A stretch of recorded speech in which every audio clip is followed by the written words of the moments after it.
Okay, if we add 2 to the numerator and 2 is subtracted from the denominator, the rational number becomes 5/6. तो यहाँ पे सबसे पहले हमारे पास ये डिनोमिनेटर और न्यूमरेटर दोनों था, तो यहाँ पे रैशनल नंबर क्या हो जाएगा, x upon x plus 5. This will be my rational number, correct. Yes, sir. Numerator और डिनोमिनेटर को पुट किया है बस और रैशनल नंबर फॉर्म किया है.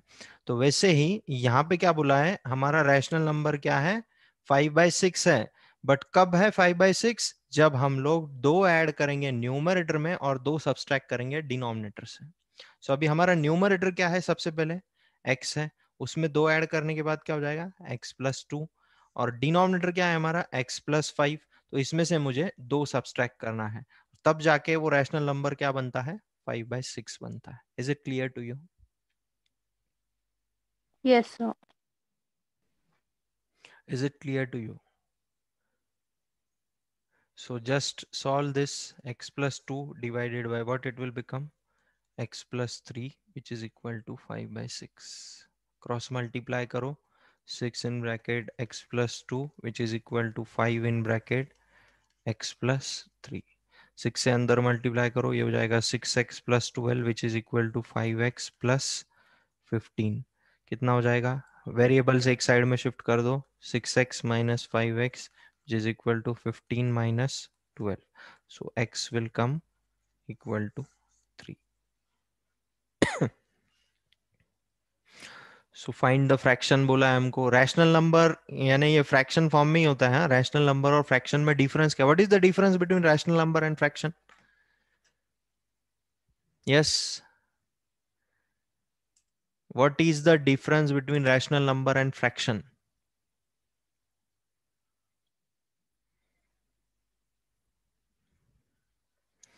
बताया था मैंने आपको, रैशनल नंबर जब लिया था हमने लास्ट ईयर भी बताया था मैंने आपको, the difference between rational number and fraction.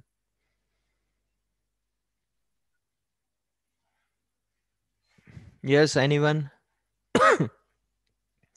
C, rational number में ये p और q जो होते हैं ये इंटीजर्स होते हैं, बट फ्रैक्शन में ये p और q जो होते हैं वो क्या होते हैं, वो होल नंबर्स होते हैं. ये डिफरेंस है.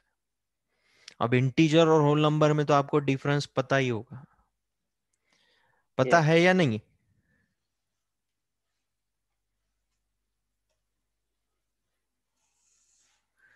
Okay, so now tell me what will be the numerator then. Numerator क्या हो जाएगा, numerator will be 3, because numerator is equal to x and x is equal to 3. Denominator क्या हो जाएगा, डिनोमिनेटर क्या था मेरा, x plus 5. So 5. So 3 3 plus plus 5. 5 which is 3 equal to 5 8. So 8. Rational number क्या हो जाएगा, या फिर फ्रैक्शन क्या हो जाएगा मेरा, I will write fraction only because in question fraction is asked. Fraction क्या हो जाएगा, numerator upon denominator. So numerator है मेरा 3, डिनोमिनेटर है मेरा 8. This will be the fraction. अब यहाँ पे ये 3 और 8 का जो वैल्यू है, it is whole number, that's why they have used the term fraction. अगर यहाँ पे अगर नेगेटिव अगर साइन होता या तो 3 के साथ या फिर 8 के साथ, तो उसको हमको रैशनल नंबर बोलना पड़ता था फिर, because negative sign comes in integers only. So ये इंटीजर्स हो जाते थे फिर दोनों भी, और ये इंटीजर्स होने के बाद हम लोग उसको रैशनल नंबर बोलते हैं. Is it clear to you? अरे बाबा, say yes no something. Yes, sir. Yes, sir. Yes, sir. Yes, sir. Okay, we'll start Yes, the we'll sir. we'll start the Yes, exercise. sir. We'll do first two questions. Okay, so first question देखो, हमारा first example जो था उसके सरी का ही है. It is same like that. Now what they have said, the sum of three consecutive even numbers. First you will write the sequence of even numbers. So first even number is 2, next is 4, next is 6, next is 8, next is 10 and so on. तो अभी देखो 3 consecutive even numbers बोला है, हमको पता ही नहीं अभी वो कौन से 3 कॉन्जिक्यूटिव इवन नंबर्स है. तो पहले कॉन्जिक्यूटिव इवन नंबर को हम लोग x एज्यूम कर लेंगे. Let first consecutive even number is equal to x। यहाँ पे x लिख दिया, देखो मैंने। पहला कॉन्जिक्यूटिव इवन नंबर क्या है मेरा? 2। तो 2 के बाद नेक्स्ट कॉन्जिक्यूटिव इवन नंबर क्या आता है? 4। तो 2 से 4 कैसे बना है? +2 करने के बाद। सिमिलरली यहाँ पे भी क्या करना पड़ेगा? पहला अगर x है तो इसमें 2 मिलाने के बाद ये हो जाएगा x+2। Next consecutive even number 4 के बाद है 6, उसमें 2 ऐड करना पड़ेगा। Similarly next consecutive even number बनाने के लिए फिर से 2 ऐड करना पड़ेगा, ये हो जाएगा x+4। So second consecutive even number will be what? What will be the second consecutive even number? x+2. x+2. x+2. And third consecutive even number will be what? x+4. x+4.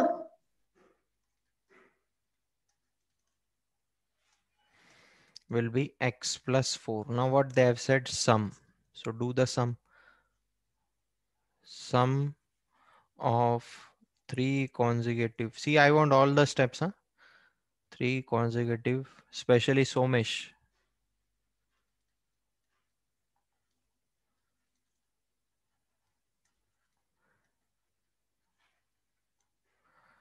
Is equal to 246. Now x+2 plus x+4 which is equal to 246. देखो अभी x और x कितना हो जाएगा? 3x और 2 + 4 हो जाएगा 3x. so 246. So 3x will be equal to what? 246 minus 6. So 3x will be equal to what? 240. So x will be equal to 40. what? 240. 80. 80. 80. तो पहला वाला number I am writing it here directly. आपको ये तीनों steps लिखना है बाद में। First consecutive even number, second consecutive even number, so this will become 80 plus 2, that is 82, then this 82. 82 84. plus 4 which is equal to 84। तीनों का सम करके चेक करो आपका आंसर सही है या गलत है। it will come 246 only। okay। is it clear to you? Yes, sir. Yes, sir. Yes, sir. try the Yes, sir. try the second one, I will give you 2 minutes। Sir got the answer. okay, Sir, second one answer X is equal to 55 and the multiples are x plus 5 which is equals to 60 60 and x+10 which and is 65. 65. okay। 55, 60 and 65 are the consecutive multiples of 5. Yes, Okay. sir.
मैं आपको directly एक shortcut बताऊं क्या? इसको कैसे करना है, orally कर सकते हैं हम लोग इसको।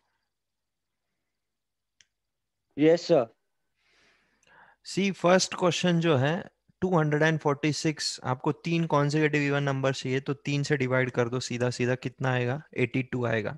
That will be the middle most value, या फिर हम लोग उसको बोल सकते हैं सेकेंड कॉन्जिक्यूटिव इवन नंबर। तो 82 के पहले वाला इवन नंबर है 80, 82 के बाद वाला इवन नंबर है 84। Sir, how can you tell that it is the middle one? मतलब वो आपने शॉर्टकट बोला है सो मिडल वन क्यों आ रहा है? क्योंकि मैं क्या कर रहा हूँ, 246 divide by 3, that means I am finding the okay. average. Average is always the middle most value. Okay, yes, sir. Got it, sir. Similarly here also 180 को 3 से डिवाइड कर दो, कितना आता है? 60. 60 is the middle most value. 60 के पहले वाला मल्टीपल ऑफ 5 क्या होगा? 55. 60 के बाद वाला होगा 65. सर अगर ऐसा रहा कि the sum of 5 consecutive even number और odd number, so at that time कैसे करना है? दोनों भी साथ में डिवाइड बाय 5 करके मिडल मोस्ट वैल्यू और फिर हाँ, तो मिडल मोस्ट वैल्यू आने के बाद it will B -2 and then -4 and here it will be +2 and here it will be +4 middle most value आने के बाद में। आप मुझे क्या बोल रहे हो? दोनों भी चीजें साथ में बोल रहे हो क्या आप? कॉन्सेक्यूटिव, इवन और ऑड दोनों भी एक ही क्वेश्चन में है क्या? नहीं नहीं sir, if the question is the sum of 5 consecutive even numbers is so and so, okay and then आपके ट्रिक से जो हम करेंगे so it will be divided by 5, okay, हाँ करेक्ट। तो उसके बाद में हमको मिडल मोस्ट वैल्यू आ जाएंगी। तो उसके बाद में to find the previous two numbers we should do -2 and -4 and to find the further most two numbers so we should do +2 and +4, right? Correct. Okay sir. Exam में it is not allowed that you will write directly the answers, huh? It's just for your knowledge. I am telling it again and again. Yes sir. Sir ऐसे question कितने mark के लिए आते हैं? 3 ना? Yes, 3 marks. Worded problems है ना वो। Okay.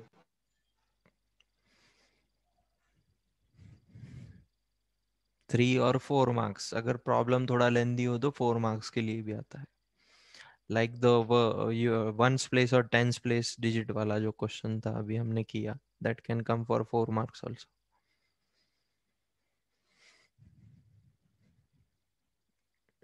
Sir, so if steps are missed, then you will cut marks, no? Yes, definitely, Somesh. You have experienced it And sir, in the first yes, sir. midterm exam. And sir, I also doubt.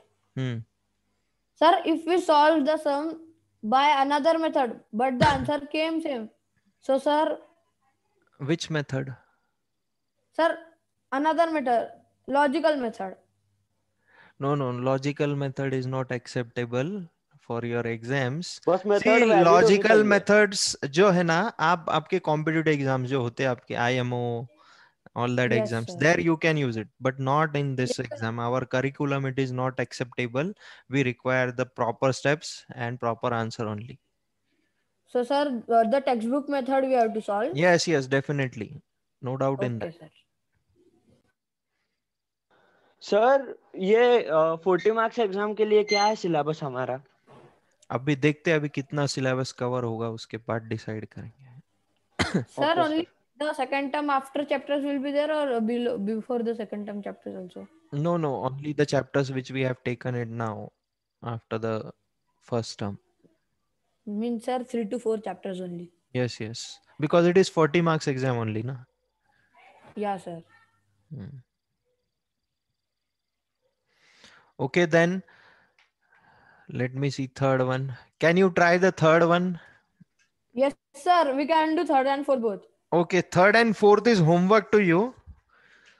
You try it. If you're not getting it, tomorrow I will clear it. Got, sir. Okay. Yes, sir. So we will stop here. Tomorrow we will continue from question number 5. Bye, sir. Bye. Bye, sir. Bye. Bye, sir. Bye, sir. Bye, sir.